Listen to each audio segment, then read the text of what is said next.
دوستوں، نمرود کا نام تو آپ نے سنا ہوگا، جو حضرت ابراہیم علیہ السلام کے زمانے کا ایک بادشاہ تھا، جس کو اللہ تبارک و تعالیٰ نے 400 سال کی حکومت عطا فرمائی تھی، اور اس کے پاس کچھ ایسی طلسمی چیزیں تھیں جن کے باعث نمرود نے خدائی کا دعویٰ کر دیا تھا۔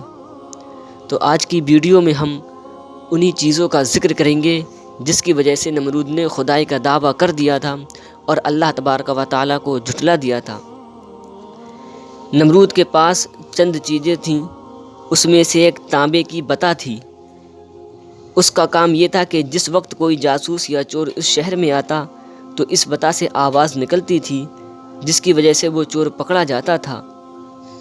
اور دوسری چیز، نمرود کے پاس ایک نقارہ تھا۔ جب کسی کی کوئی چیز گم ہو جاتی تھی تو اس پر ایک چوب مارا جاتا اور نقارہ اس چیز کا پتہ بتا دیتا تھا۔ اور نمرود کے پاس تیسری چیز ایک آئینہ تھا، جس سے غائب شخص کا حال معلوم ہو جاتا تھا۔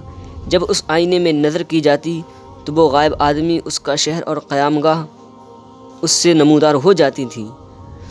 اور نمرود کے دروازے پر ایک پیڑ تھا، جس کے سائے میں درباری لوگ بیٹھتے تھے۔ جیسے جیسے آدمی بیٹھتے جاتے، اس کا سایہ پھیلتا چلا جاتا تھا۔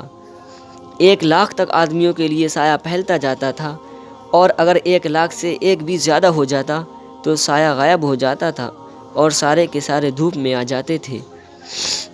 اور 5ویں چیز نمرود کے پاس یہ تھی، اس کے پاس ایک حوض تھا جس میں مقدموں کا فیصلہ ہوتا تھا۔